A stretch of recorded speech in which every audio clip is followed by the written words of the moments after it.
Hey Google, turn on studio light. Alright, turning on the studio light. What's up guys? Welcome back for another video, and today we'll be having another parcel na galing kay Safira Mihalakse from Baguio City. So nabilan ko na to before. Ang account na dati si Rosemary Lakse.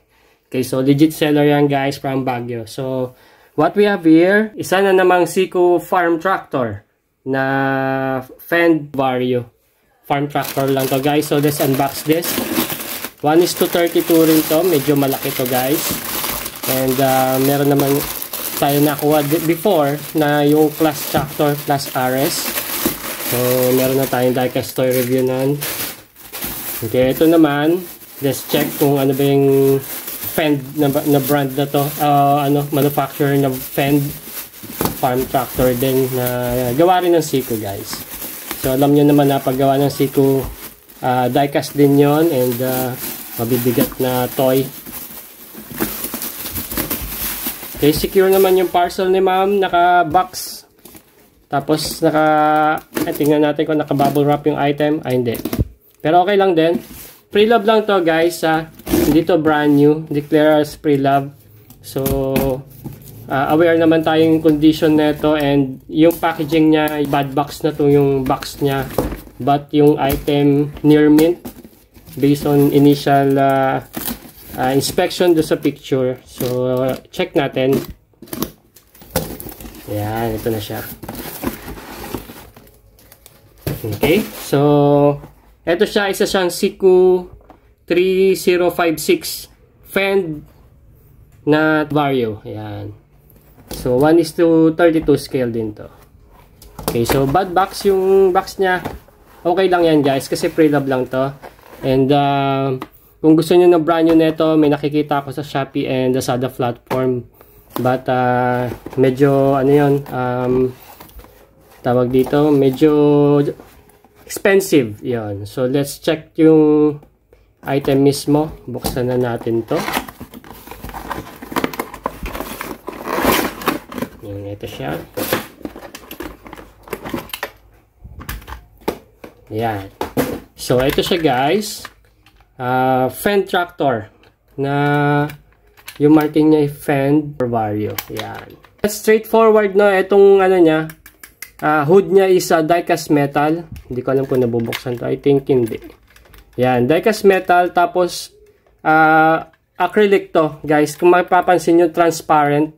Medyo kita yung details ng engine. Nabubuksan ba siya? Oo, nabubuksan yan. Nakita nyo, transparent siya. O, ganda ng detalye nito. Yan. So, nabubuksan siya. Okay. So, etong ano niya, hitch na sa harapan. Diecast metal to guys. So, may movement yan na ganyan. Kasi may pwedeng i-attach dito accessory na sold separately. By the way, itong tractor head, sold separately to sa mga ganitong 1:32 ng Siko. Yan, yung mga accessories niya like trailers, harvester. Meron pang attach ditong bulldozer, yung parang shovel. Yan, sold separately yan guys. Okay, balik tayo dito. Itong mudguard niya is diecast metal. Itong part na to, yung base is diecast metal. Itong head is plastic. Acrylic niya is clear acrylic. Kita yung detalye sa loob. Alam ko nabubuksan to. Ayan. Tatanggal yan. Tapos, this one, yung part ng body is diecast metal. Rubber wheels. Magandang klaseng rubber itong mga gulong niya. Plastic itong rims niya. Ang ayaw ko lang dito itong rims niya, kulang sa detalye. Unlike yung isa ko na Siko na yung class RS. Class RS ba yan? Oh, yes. May pakita ko sa inyo later on. Yung case sa likod niya, diecast metal tong hitch na rin na to. To hitch to eh. Dito ina-attach yung trailer, ganun. Metal tong base niya dito. May details ng stoplight and signal lights, which is acrylic guys. Hindi siya painted. Ang ganda ng detalye oh. Yan, pati dito. Tapos may number na 50. Siguro body number. Supposedly. Okay, so ito siya. Yan, magalaw to. Diecast to.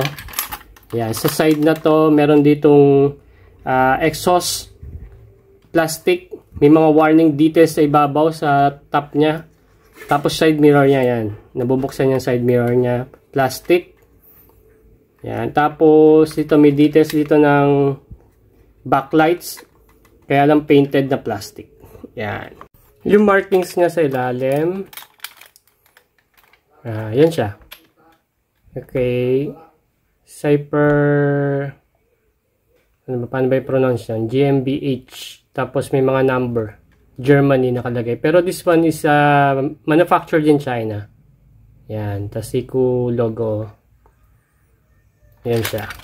So, yan yung details niya. So, ang gimmick na ito, guys, bukod dito sa nabubuksan tong pop-up hood niya. Okay, so may ano to, na nagagalaw tong gulong niya. Yan. Nagagalaw siya. Tapos, may boom vent ang up and down. Yan, para kung may diorama effect. Yan, pwede mong gamitin pa ganyan. Yan, oh, ganda. Ganun din isang Seiko ko. Okay, so itong cabin niya, nabubuksan to. Yan, plastic tong seats niya, yung interior niya. Tapos itong ano niya, steering wheel niya, gumagalaw kasabay nung pagliko ng gulong niya. Yan, ang ganda ng detalye. Oh. Itong gustong-gusto ko sa part niya to. Transparent acrylic. Yan, pagka nakasara, medyo kita mo yung details ng engine. Hindi ko alam sa real truck kung ganito rin siya. Pero palagay ko hindi. Scale model to, guys. So, ayan yung totoong tractor niya. Na based sa 2018 na Fendt tractor. Okay, so yan. Ito, plastic tumbo na to. Yan, natatanggal talaga yan, guys. Kasi kung meron kang pandiorama na tao, pwede mo lagay dito sa loob.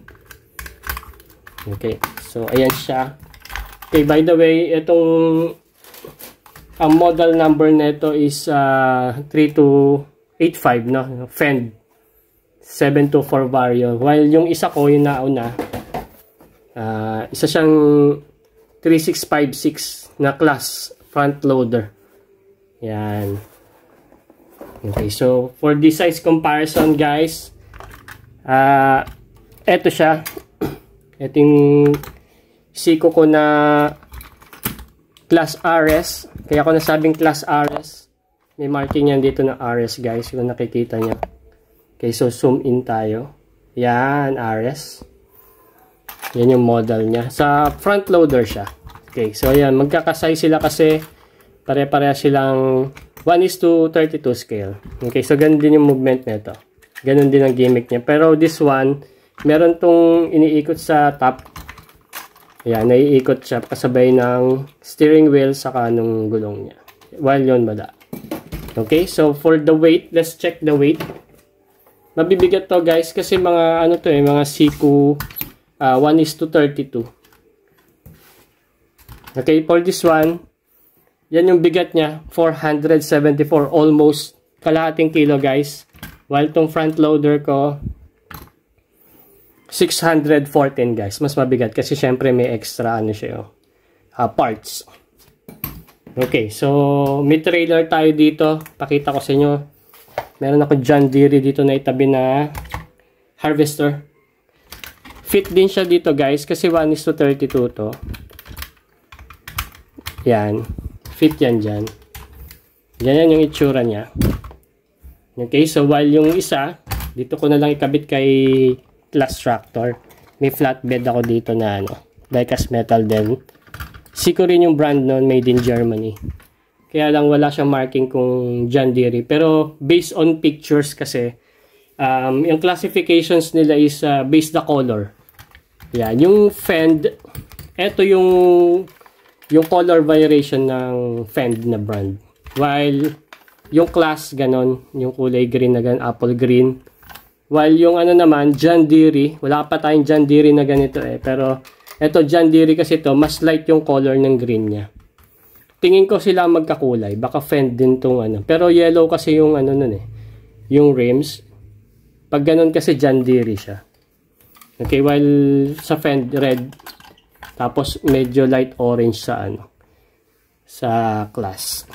Okay, so ganyan yung mga itsura nila, guys. Meron yan sa Shopee and Lazada platform, yung mga 1:32, pero bibigat ng presyo nun, guys. So, itong mga nakukuha natin, mga pre-love, dyan natin nakita kay Ma'am Safira. Okay, so stay tuned. Meron tayo na secure na mga pang accessories na ito, ng mga 1:32.